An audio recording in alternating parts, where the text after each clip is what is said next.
Hi, this is Nicholas Yock, a registered migration and education agent from Pathway to Oz.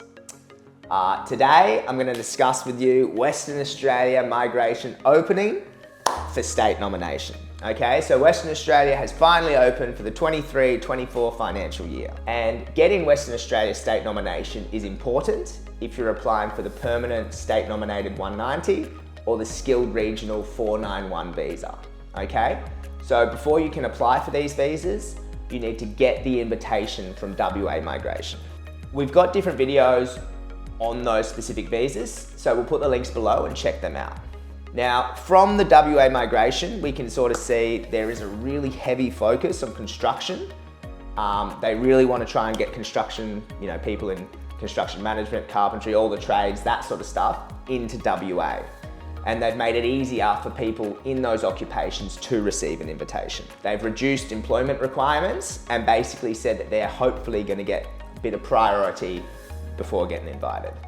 WA Migration has also said that they're going to give preference to people who are living and working in Western Australia. After this, they're also potentially open to inviting offshore and interstate applicants. So look, there has been no invitation round yet, but we do expect one to come through shortly. And finally, look, this was a pretty recent occurrence, but the WA Migration wanted a really large quota. And the federal government said, well, no, you can have a small quota. So I think they're still fighting about that, about how many invitations the state will actually get. So what is the process? Look, from the WA website, looking at the process, the first step, lodge an expression of interest. So if you haven't got that in, you don't have an option. You don't have your hat in the ring, you can't get invited. So that's the number one thing, all right? After that, you need to pretty much wait to receive an invitation from WA Migration, okay? Then once you've received an invitation, you can sort of provide your different documents or whatever's required to WA Migration. They will give you the actual invitation and then you can lodge your visa through your immigration account. What are the eligibility requirements? Well, WA Migration has a few different streams, okay? So the general stream, which is for people who did not study in Western Australia, and this is for a lot of different occupations.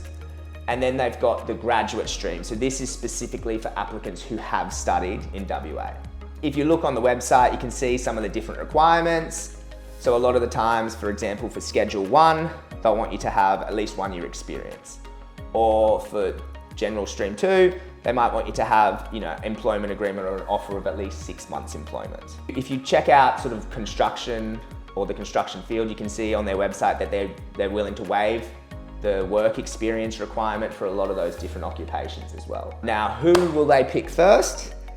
So WA Migration have basically come out and said that they're going to give preference to people residing in Western Australia before they give preference to people residing offshore or in other states.